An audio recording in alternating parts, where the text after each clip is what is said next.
Homo sapiens. Quem sabe o que é um Homo sapiens? Alguém sabe? Homo sapiens é a forma como a ciência chama o ser humano. Para a ciência, para os cientistas, o ser humano é um animal. Um animal que se diferencia dos demais animais por ser racional. Ele tem a faculdade da razão. Ele pensa, né? Então, ele é chamado de Homo sapiens, né? Ou seria um homem que tem a capacidade de pensar, um sábio, tem sabedoria. Apesar do homem ser chamado de Homo sapiens, eu acredito que a melhor definição para o ser humano seria Homo spiritualis, ou Homo religionis. Ou seja, um homem que é intrinsecamente, naturalmente religioso. Por que eu digo isso? Talvez alguém possa olhar para mim e dizer assim: Davi, você está falando isso porque você é um religioso. Não. Você não precisa ser um religioso, você não precisa tomar partido da religião para afirmar o que eu estou afirmando, que o ser humano é um ser naturalmente religioso. Você vê isso na história. Você pega todas as civilizações do mundo, todas elas tinham religião, desde os primórdios. Não existiu jamais na história da Terra, em todos os milênios que se passaram, uma civilização inteira que não tivesse uma religião, que não acreditasse em alguma coisa sobrenatural. Não existiu. Isso não significa, claro, que não existiram pessoas ateias, pessoas sem fé, pessoas que não acreditavam em Deus. Existiu e existe. Mas a nível de sociedade, a nível coletivo, nunca existiu uma civilização absolutamente ateia, sem religião. A religião, ela sempre teve um impacto gigante na história. Guerras aconteceram por causa da religião. Sociedades surgiram por causa da religião. A religião esteve e está entranhada na história humana. Você não consegue separar a história humana da história da religião. Se você vai estudar a humanidade, você precisa estudar a religião. Então, por essas razões, eu acredito que o ser humano deveria ser chamado de Homo spiritualis, ou Homo religionis. Ele se diferencia de todas as espécies por conta desse elemento. Ele é religioso. O que isso tem a ver com o congresso de hoje e o que isso tem a ver com o tema que eu vou abordar agora? O tema que eu vou abordar hoje, religiões políticas. O que é isso? Bom, sabendo que o ser humano ele é intrinsecamente religioso, a gente começa a perceber algumas coisas. E uma delas é que todos os movimentos seculares, ou seja, movimentos que a princípio você olha e diz: não tem nada de religião aqui. São movimentos até antirreligiosos. Todos esses movimentos, eles surgem por causa da religião. Eles têm alguma coisa a ver com a religião. Como assim, Davi? É o que a gente vai explicar. Esses movimentos secularistas, na verdade, eles são, vamos colocar assim, plágios da religião. Todos os elementos da religião tradicional estão nesses movimentos secularistas. E a gente vai começar a ver alguns desses movimentos, como, por exemplo, marxismo, fascismo, nazismo, feminismo, positivismo. Todas essas filosofias, todos esses movimentos têm elementos básicos da religião. Eles são, portanto, religiões seculares ou religiões políticas. Qual é a grande diferença de uma religião tradicional para uma religião política? A diferença está que a religião tradicional, ela trabalha com o conceito filosófico de Deus. Qual é o conceito filosófico de Deus? O conceito filosófico de Deus é a ideia de que existe um ser superior. Superior e anterior a todas as outras criaturas. Este ser, ele criou todas as coisas. Todas as coisas provêm dele. Ele é a causa de todas as coisas. Este ser, ele é, por definição, a fonte de toda moral, de toda justiça e também de toda racionalidade. Todas as coisas descendem desse Deus. A religião tradicional trabalha com este conceito filosófico de Deus.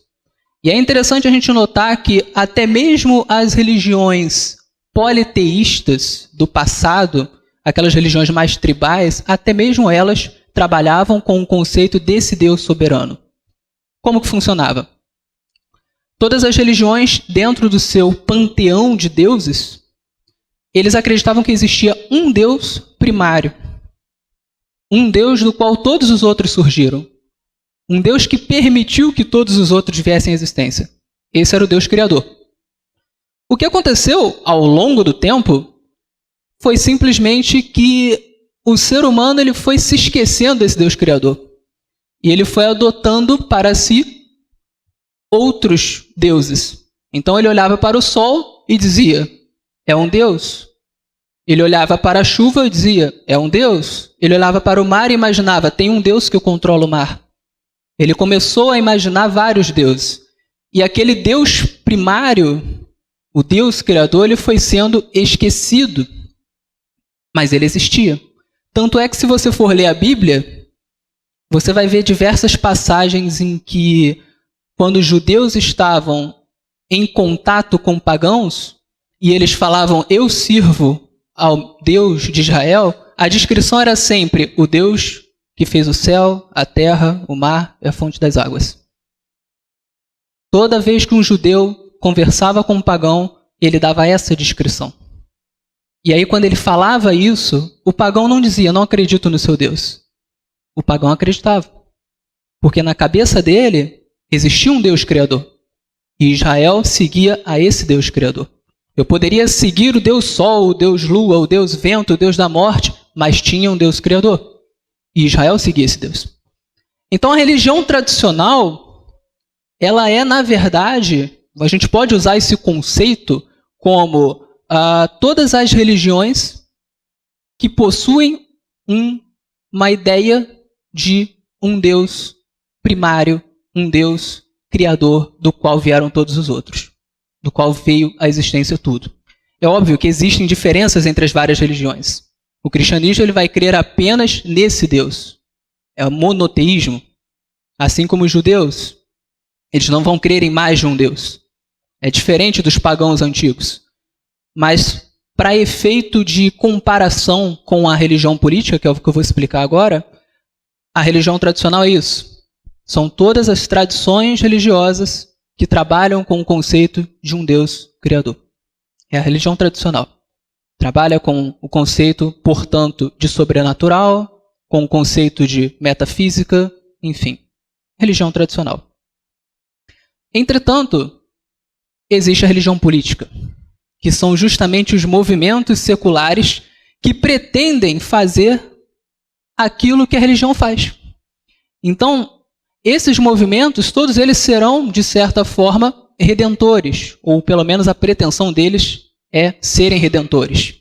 Eles vão tentar assumir a característica de dar um sentido para a nossa vida, assim como as religiões procuram dar um sentido à vida do homem. Eles vão assumir a característica de tentar modificar o mundo, redimir o mundo do mal, do pecado, do sofrimento, como as religiões procuram fazer. Mas sem Deus. Isso é religião política. Então, na religião tradicional, você tem Deus como sendo o centro, o âmago, o fator principal, primordial. Ele é o Criador, ele é o Redentor.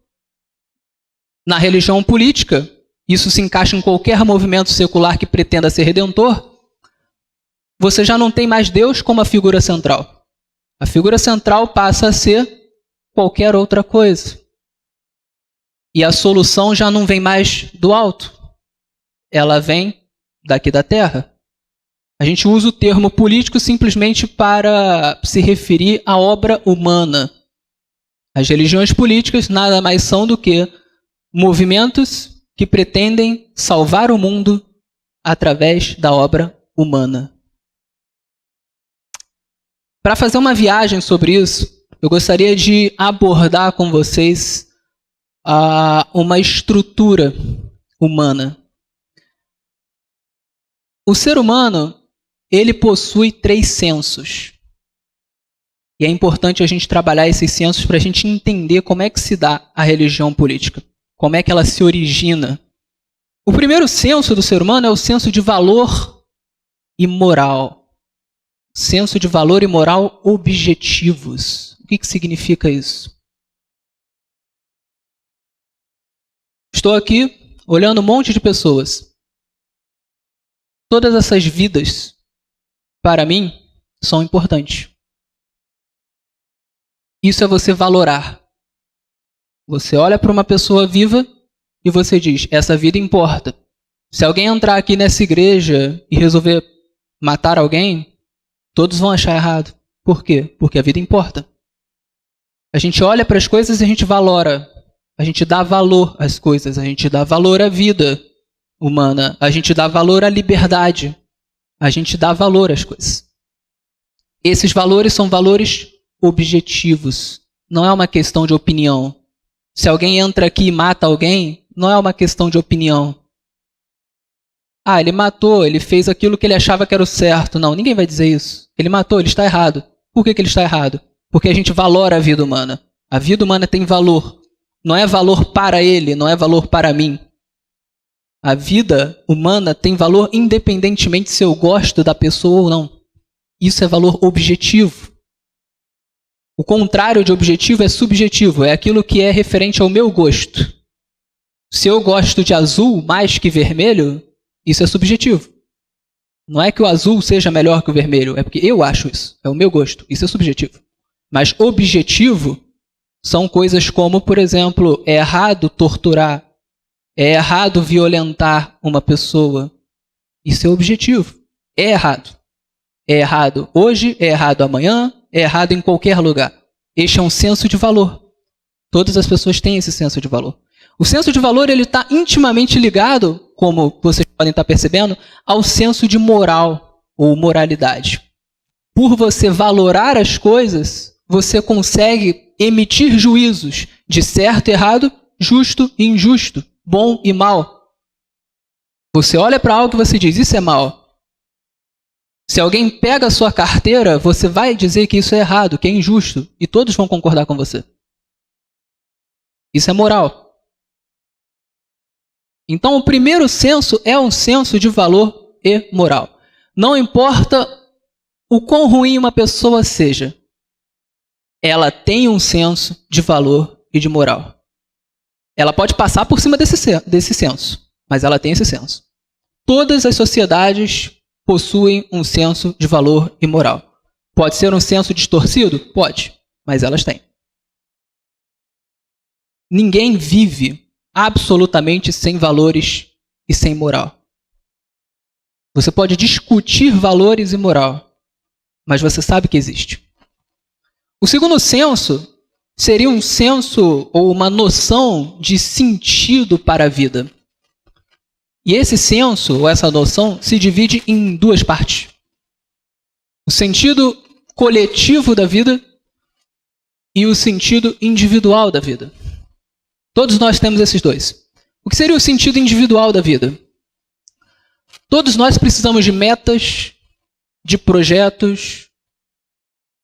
Todos nós precisamos de algo além das nossas simples necessidades. Na verdade, isso é uma das coisas que diferencia o ser humano dos animais.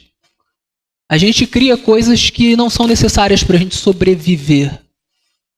Por exemplo, quando alguém faz uma poesia, isso não tem valor no sentido da sobrevivência. Por que alguém faz uma poesia? Não é igual a se alimentar, comer, beber, né?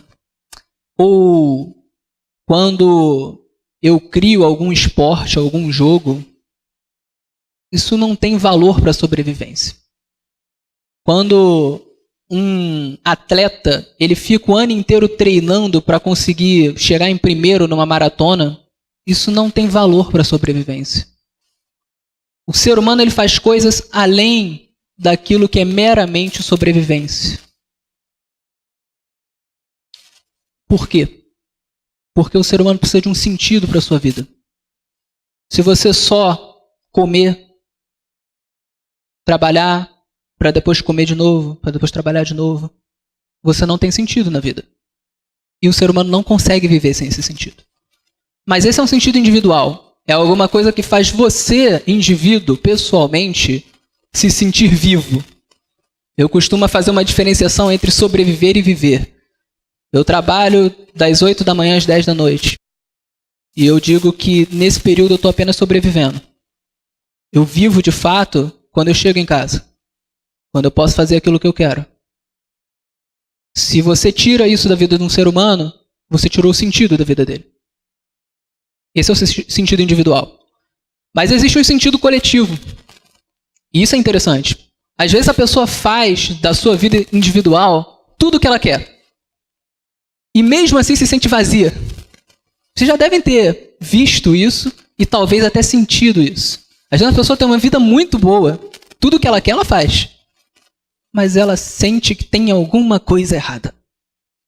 Por quê? Está faltando o senso coletivo. Deus nos estruturou de uma forma que nós precisamos ter uma participação coletiva na sociedade. A gente precisa ter alguma relevância, a gente precisa participar, a gente precisa se sentir parte do todo. A gente precisa olhar para a sociedade ou olhar para a nossa família, que é uma sociedade em menor escala, e se sentir parte dela. Para você se sentir parte, você precisa tomar conhecimento, você precisa fazer alguma coisa, você precisa ter uma meta em conjunto. Esse é o sentido coletivo da vida. É por isso que às vezes pessoas que têm muito dinheiro, um dia elas dizem assim, estou me sentindo muito vazio, eu vou para a África ajudar as crianças pobres. E elas vão lá e dedicam a sua vida a isso. Aquele médico Albert Schweitzer, ele fez isso. Ele era um médico muito bem de vida, tinha tudo o que ele queria, mas se sentia vazio. Um dia ele largou tudo e foi para a África. E passou o resto da vida passando muitos problemas, mas ajudando as pessoas. Ele estava em busca do sentido coletivo da vida. O sentido individual da vida não é suficiente. E é por isso que um ser humano normal, saudável, ele procura conciliar as duas coisas. O sentido individual da vida com o sentido coletivo. Eu tenho uma amiga que passou para medicina agora há pouco tempo. Ela está buscando os dois sentidos da vida. A satisfação pessoal, porque ela quer ser médica. É isso que ela quer, é isso que ela gosta, é para isso que ela nasceu. Ela se sente feliz com isso. Mas ela está buscando também o sentido coletivo da vida. Ela me diz, Davi, eu quero ajudar as pessoas. Quando alguém se torna pastor, o pastor está aqui para não me deixar mentir, ele está usando os dois sentidos da vida. Ele quer ajudar as pessoas e adorar a Deus em tempo integral e, ao mesmo tempo, satisfação pessoal é aquilo que ele gosta de fazer. Todo mundo tem esse senso.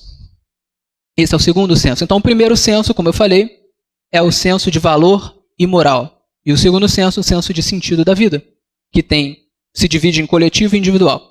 E nós temos o terceiro senso. Esse senso é o senso de redenção da humanidade. Todo mundo tem esse senso. Sabe o que é isso? É você olhar para o mundo e dizer assim, tem alguma coisa errada no mundo. As pessoas sofrem, morrem, são injustiçadas, tem gente que não tem o que comer, tem gente que é assaltado na porta de casa e perde todo o seu salário, que foi conseguido dignamente depois de um mês de trabalho. Tem gente que morre injustamente, que é assassinado. Tem alguma coisa errada no mundo. Os políticos roubam. Está tudo errado. Não era para ser assim. A sensação de todo mundo não era para ser assim. Você olha os problemas do mundo e você conclui, não era para ser assim. Esse é um senso de redenção. Você sabe que tem alguma coisa errada, você sabe que precisa ser mudado. Você não se conforma. Todo mundo é assim. A pessoa pode não acreditar em Deus, ela pode nunca ter entrado numa igreja, nunca ter lido uma Bíblia, mas ela tem um senso de redenção. Ela sabe que o mundo não deveria ser desse jeito. E ela deseja que ele mude. Esses são os 3 sensos do ser humano. Todo ser humano tem. Por que eu entrei nesse assunto? Porque quando a gente entende a estrutura do ser humano, a gente começa a entender a estrutura da religião, a tradicional. E quando você entende a estrutura da religião tradicional, você entende a estrutura da religião política. A religião tradicional, ela busca satisfazer os 3 sensos do ser humano. Ela vai satisfazer o senso de moral e valor, porque ela vai te mostrar um padrão de moral e valores, um padrão absoluto de moral e valores. Então ela vai satisfazer esse seu senso. Você tem um senso de que existe certo, errado, justo e injusto, e a religião vai te falar, realmente existe. E o padrão é esse aqui. A fonte é essa aqui. Esse seu senso que você tem vem daqui. Ela vai satisfazer o seu segundo senso também, que é o senso de sentido da vida. Porque ela vai te apresentar um Deus criador, do qual proveio tudo. E se tudo proveio dele, então, obviamente, você só vai se sentir satisfeito quando você estiver com esse Deus na sua vida. Quando você fizer aquilo que esse Deus te projetou para fazer, que projetou para ser. Quando você caminhar da forma como Deus projetou para ser. Então vai satisfazer esse sentido. A religião tradicional, ela vai te dar o manual para você satisfazer o sentido da sua vida, tanto individual quanto coletivo. Para você ser importante para a sociedade, para você fazer alguma coisa que te satisfaça. Em terceiro lugar, a religião, ela vai te dar o senso de redenção da humanidade. Ela vai proporcionar a você que esse senso seja também conseguido, certo? Na religião tradicional, ela vai te mostrar que o mundo de fato não é como deveria ser. E tem uma razão. E as narrativas religiosas, elas sempre vão contar com o elemento da queda. E aí eu torno a dizer que isso não é apenas uma coisa do cristianismo. Se você for lá nas religiões tribais, você vai sempre encontrar uma história de queda da humanidade. Ela difere um pouco da Bíblia, mas sempre há uma história de queda da humanidade. A maioria esmagadora das religiões politeístas tinham uma história de queda da humanidade. Isso é assunto de estudos antropológicos. Religiões que possuem a mesma estrutura do cristianismo. Qualquer um que estude religião comparada vai saber disso. Você vai ter elementos como um Deus bom que criou uma terra boa e aí o ser humano caiu por influência de algum ser maligno e então o mundo passou a ser mal e a ter sofrimento. E a redenção, ela vem a partir daí. Porque é a partir do momento em que a gente sabe que o mundo deixou de ser o que ele era, o que ele foi projetado para ser, aí é que vem o senso de redenção. Ok, um Deus bom criou o mundo se tornou mal, e agora? Como resolve? Se ele é bom, ele vai fazer alguma coisa. Se ele não criou para ser desse jeito e ele nos ama, ele vai fazer alguma coisa. Ele vai resolver isso. Então a religião tradicional, ela te dá esses 3 sensos. Ela te mostra como satisfazer esses 3 sensos. Obviamente, dentro da religião tradicional você vai ter diversas tradições diferentes. E nós cremos que o cristianismo é o correto. Mas o que eu quero dizer é o seguinte: o homem, tanto naturalmente como culturalmente falando, ele vai estar sempre buscando satisfazer esses 3 sensos. E a religião, ela estará no nível cultural satisfazendo esses 3 sensos da humanidade. Quando o cristianismo ele começou a partir do judaísmo, né? O judaísmo foi uma religião durante muito tempo quase que sectária, né?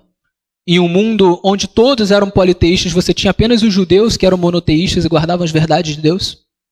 E eles mantiveram essas verdades durante milênios. Aliás, a função de Israel nos planos de Deus foi essa.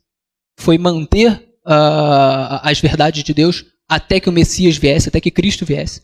E quando Cristo vem, ele proporciona àqueles judeus que o aceitaram, né, ele proporciona uma missão que alavanca o evangelho por todo o mundo. Ele dá o seu Espírito Santo, ele dá todas as diretrizes e diz, vai. E eles vão. E eles fazem discípulos por todo o mundo. E de lá para cá, a religião cristã se torna a maior religião do mundo. Hoje nós temos cerca de 2 bilhões de pessoas que professam o cristianismo. Surgiu ali de 12 discípulos e mais alguns outros seguidores. O cristianismo, ele é a religião que traz a verdade sobre esses 3 censos. Ele é a única de todas as religiões que se enquadram nesse conceito de religião tradicional, ele é a única que consegue, de fato, preencher de maneira correta e definitiva esses 3 censos. Talvez o maior exemplo disso seja a redenção. Porque a redenção promovida no cristianismo é uma redenção que aponta diretamente para Deus. E para mais ninguém.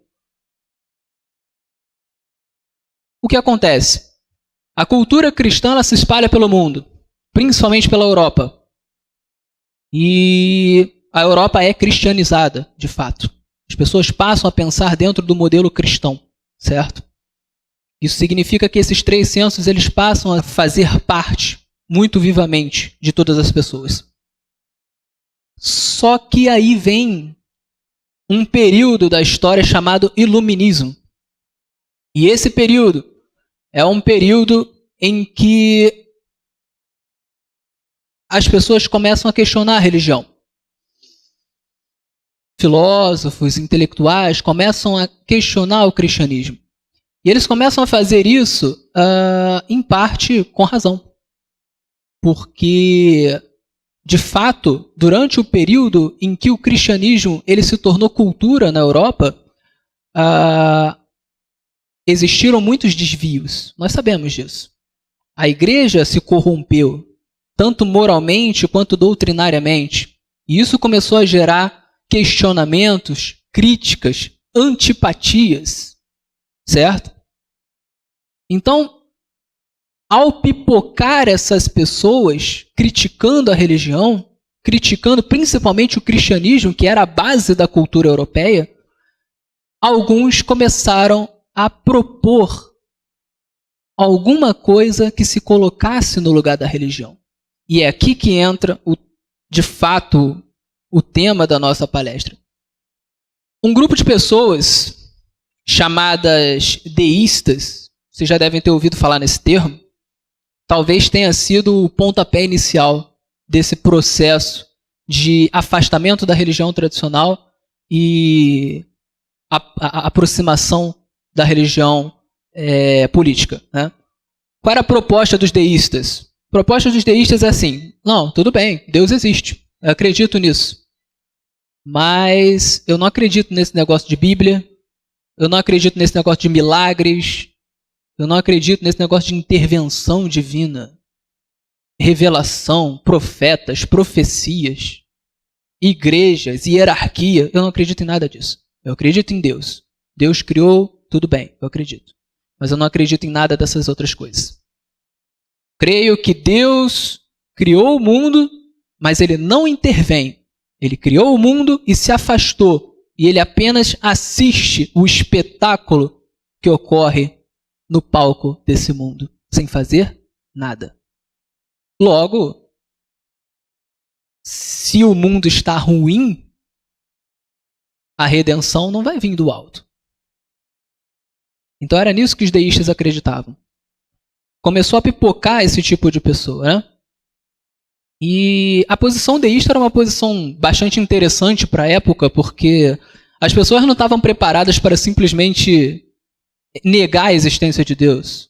Parecia muito óbvio para todas as pessoas que Deus existia. Então, um deísta diria assim, não, é claro que eu acredito em Deus. Eu não sou irracional a ponto de dizer que todas as coisas surgiram do nada. Mas eu não acredito em milagres, eu não acredito nessas coisas todas. Eu não acredito que Jesus morreu por mim na cruz. Eu não acredito que nós precisamos de uma redenção que vem do alto. Esse é o primeiro passo para a religião política.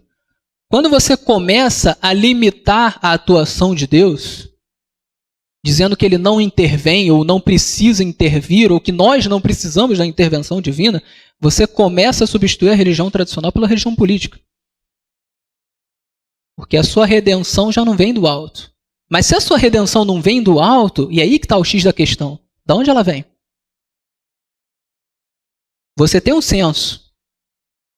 Como eu falei, o ser humano tem 3 sensos, um deles é o senso de redenção. Eu tenho um senso de redenção. Se eu sou cristão, eu creio que Cristo me redime. Eu creio que Cristo um dia vai voltar e vai acabar com todo o mal do mundo. Mas e se eu paro de crer nisso, de onde vai vir a minha redenção? Aí está.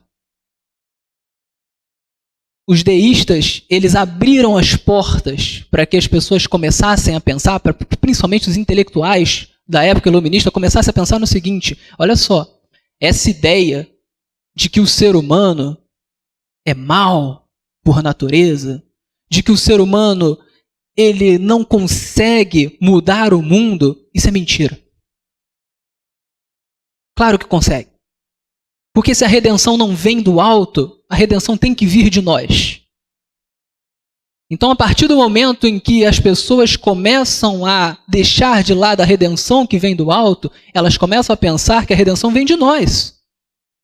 E se a redenção vem de nós, isso significa que o ser humano não é mau por natureza. Então começa a se questionar a própria queda. Peraí, será que a queda é como a Bíblia diz? A Bíblia diz que o ser humano caiu e por causa disso se tornou inclinado ao pecado. Mas e se não for assim? E se na verdade o ser humano se tornou mal por qualquer outro fator externo? Uma das pessoas que começaram a pensar assim e que fez um sucesso danado foi Jean-Jacques Rousseau. Ele é o homem que criou a ideia do mito do bom selvagem. Na perspectiva dele, o ser humano é bom por natureza, não é mal. Essa história de inclinação ao mal, inclinação à injustiça, o homem como pecador, nada disso. O homem é bom. Ah, mas se o homem é bom, por que as pessoas fazem maldades? Por que a sociedade está dessa maneira injusta, cheia de erros, cheia de coisas horríveis? É porque alguma coisa externa fez com que a sociedade ficasse assim. E na cabeça do Rousseau, esse problema externo era o desenvolvimento da própria sociedade. Na ideia dele, a sociedade se desenvolveu errado. E ele dizia o seguinte, olha só, a primeira pessoa que cercou um pedaço de terra e disse assim, esse pedaço aqui é meu, quando ela fez isso, ela se tornou um totalitário.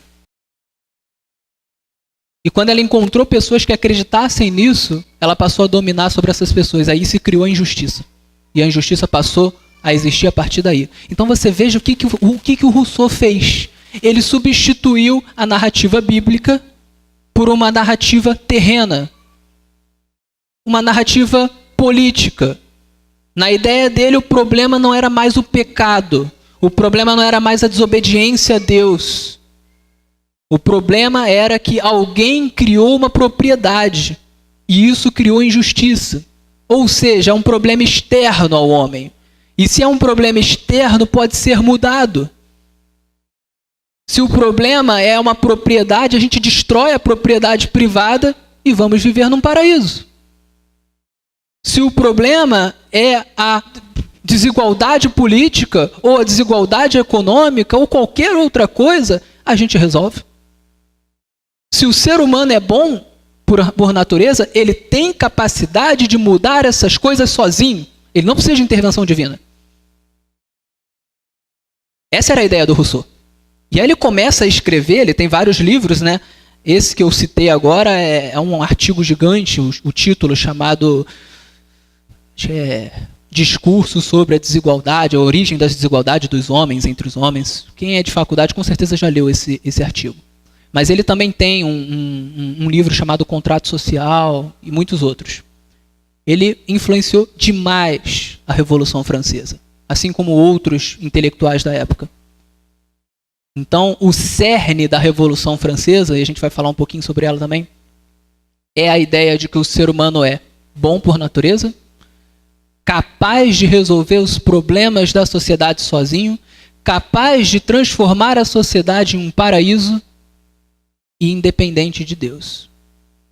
Esse é o cerne da Revolução Francesa. Essa era a ideia de Rousseau.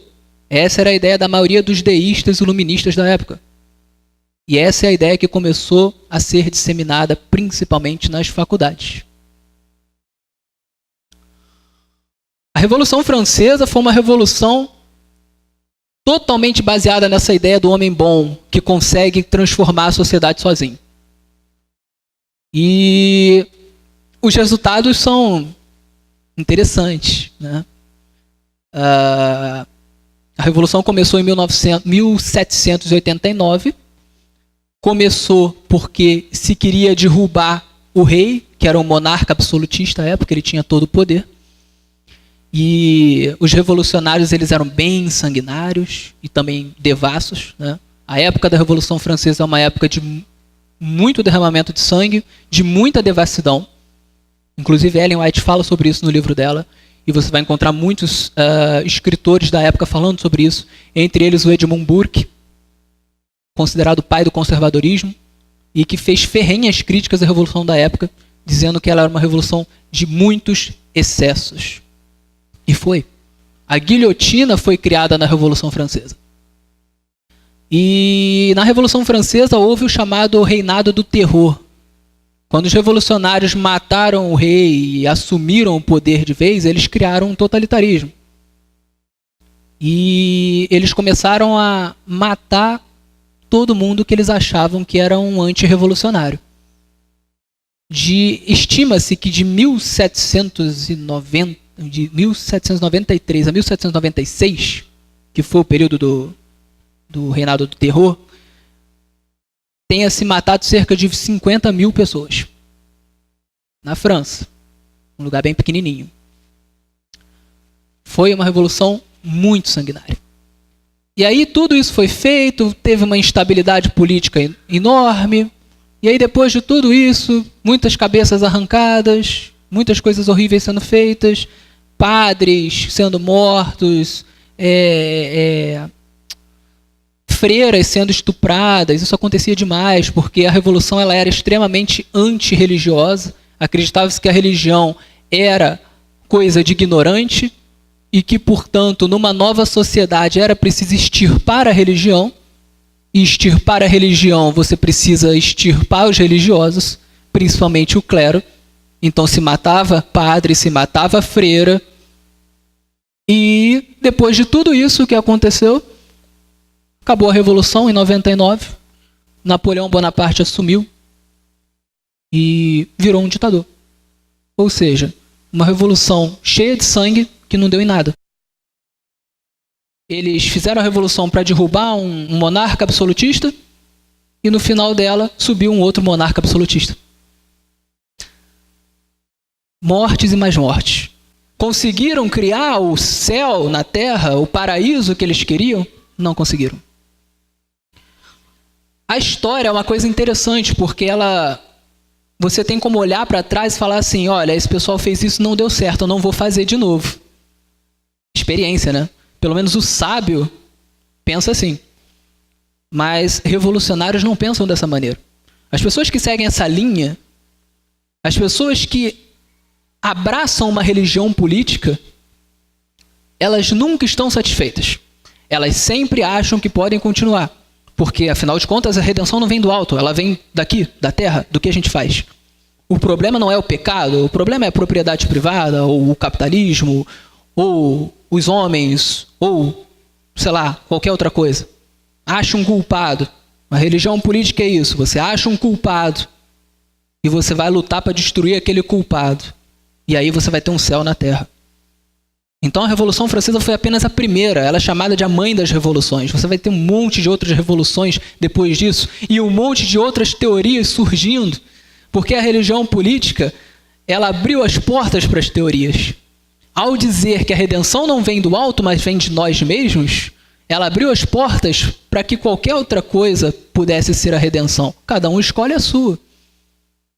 Aí a gente vem falar, por exemplo, de Karl Marx e Friedrich Engels, dois alemães. Criaram o comunismo ou o socialismo científico, como eles chamavam, porque existiam outros socialismos e eles entendiam que o socialismo deles era o socialismo certo, era o socialismo científico. O socialismo deles era um socialismo como é a matemática. 1 mais 1 é 2. Eles diziam que não se tratava de uma ideia, era apenas uma verdade. Tão verdade quanto 1 mais 1 é 2. E a ideia deles era o quê? Para começar, eles aboliram Deus de fato. Porque no começo você tinha deístas. Eu acredito em Deus, mas ele não intervém. Mas aí depois, as coisas foram evoluindo. E aí eu descarto Deus totalmente. Para Marx e Engels, Deus era apenas um conceito inventado. Inventado por classes superiores. E essas classes superiores, elas usavam esse conceito para amedrontar as classes inferiores, os oprimidos. É apenas um conceito. Na cabeça deles, eles trabalhavam com a ideia de materialismo. Então, eles não achavam que as ideias geravam as ações. Eles achavam que eram as condições do mundo que geravam as ideias. Então, se você tinha um mundo opressor, esse mundo opressor, ele gerava ideias para justificar essa opressão. E a ideia de Deus era uma ideia para justificar a opressão. Era uma forma de dominar as pessoas. Então, na cabeça deles, Deus não existia. Eles aboliram Deus e colocaram como problema maior do mundo a propriedade privada. E, por consequência, o capitalismo. Então, na cabeça deles, se eu acabar com o capitalismo, se eu acabar com os burgueses, se eu acabar com a propriedade privada, eu terei um paraíso na Terra, sem precisar de Deus. Essa é a redenção. Ou seja, não esperamos mais pelo céu, não esperamos mais pela volta de Jesus. Nós esperamos pela revolução do proletariado. Nós esperamos pela ditadura do proletariado. Olha a ideia dele. Isso é engraçado. Ele dizia que todas as coisas deveriam ser estatizadas, passar para o controle do Estado. Olha a ideia que ele está tentando vender para você. Olha, passa tudo para a mão do Estado e vai dar tudo certo. Não vai ter um ditador, não vai ter gente ditando o que você pode ou não pode fazer. Não, vai dar tudo certo. Pode botar todo o controle na mão do Estado que não vai ter problema. É isso que ele está te falando. Ou seja, ele está divinizando o Estado. O Estado não só se torna um redentor, porque é através dele que ele vai destruir a burguesia, que é o grande problema do mundo, seria o diabo, né? Mas ele está dizendo que tudo vai dar certo, que você pode dar tudo ao Estado. O Estado se tornou um Deus. Você está percebendo aonde a religião política leva as pessoas? Todos os regimes comunistas deram errado. Pelo menos do ponto de vista das pessoas pobres, do povo, né? Porque para o ditador sempre dá certo, né? O ditador sempre tem casa, mansões, comida, enfim. Mas para as pessoas deu errado. Todos os regimes comunistas tiveram muitas mortes por repressão. Todos os regimes comunistas tiveram muitas mortes por má administração, desvio de verba, enfim. Nenhum deles deu certo. É interessante. Uma pessoa poderia olhar, viu que a Revolução Francesa não deu certo, viu que outras revoluções não deram certo, viu que o comunismo não deu certo, pô, vou parar por aqui. Mas a religião política não para. Aí veio um rapaz chamado Adolf Hitler. E ele disse o seguinte, olha só, o comunismo está errado. O comunismo está errado porque eles são internacionalistas. Eles não respeitam as nacionalidades. O comunismo está errado porque a maioria dos comunistas são judeus. Isso era verdade. Israel ainda não tinha, né, os judeus estavam espalhados pela Europa há muito tempo. O Estado israelita ele só foi reformado há pouco tempo, em 44 ou 5, eu acho, ou 6. E tinha judeu em tudo quanto é lugar. Tinha judeu como jornalista, tinha judeu em tudo quanto é lugar. E Hitler olhava isso e falava assim, olha só, os judeus estão dominando o mundo. E esse negócio de comunismo é coisa de judeu. A maioria dos comunistas que eu conheço são judeus. Então, o comunismo está errado. Eu vou criar um negócio melhor. Nacional-socialismo. É um socialismo que não é mais internacionalista, ele é nacional. Ele vai exaltar a Alemanha. Legal. Matou 50 milhões de pessoas. Criou o paraíso? Não. Benito Mussolini? Mesma coisa. Não, o marxismo está errado mesmo. Temos que fazer isso, isso, isso e isso. Matou um monte de gente também. Não reformou o mundo. Nenhum deles conseguiram a redenção. Eu estou falando de regimes que foram grandes e sanguinários, mas religião política você tem em todo lugar. Vou falar aqui do feminismo. O feminismo se tornou uma religião política. Ele partiu de premissas corretas e se secularizou. No início, isso você não vai ver as feministas modernas falando, mas no início muitas mulheres que lutavam pelos direitos femininos eram cristãs e conservadoras e tradicionais, que lutavam pelos direitos das mulheres baseados na Bíblia. Se você for ver o feminismo moderno, ele é absolutamente anticristão. Defende pautas anticristãs, fala de maneira anticristã e não respeita as mulheres tradicionais, as mulheres religiosas. Porque na cabeça delas, a religião é um problema. Porque na cabeça delas, você não encontra nada de bom na Bíblia. Porque na cabeça desse movimento, a redenção não vem do alto. Ela vem daqui, da terra. Religião política. Como você pode perceber, qualquer coisa pode se transformar numa religião política. Não importa de que lado seja. Não importa no que você acredita em termos de política. Qualquer coisa pode se transformar numa religião política. Basta que você esqueça que a redenção vem do alto e comece a pensar que a redenção vem daqui, que você precisa fazer alguma coisa. É interessante, mas eu estou falando aqui que a redenção vem do alto e alguém pode pensar assim, bom, então você está falando que você deve olhar as injustiças do mundo e não fazer nada. Não, não estou falando disso. Se você for ler a Bíblia, você vai ver que o conceito de assistência social está em toda a Bíblia. Do Antigo Testamento ao Novo Testamento. Está aqui.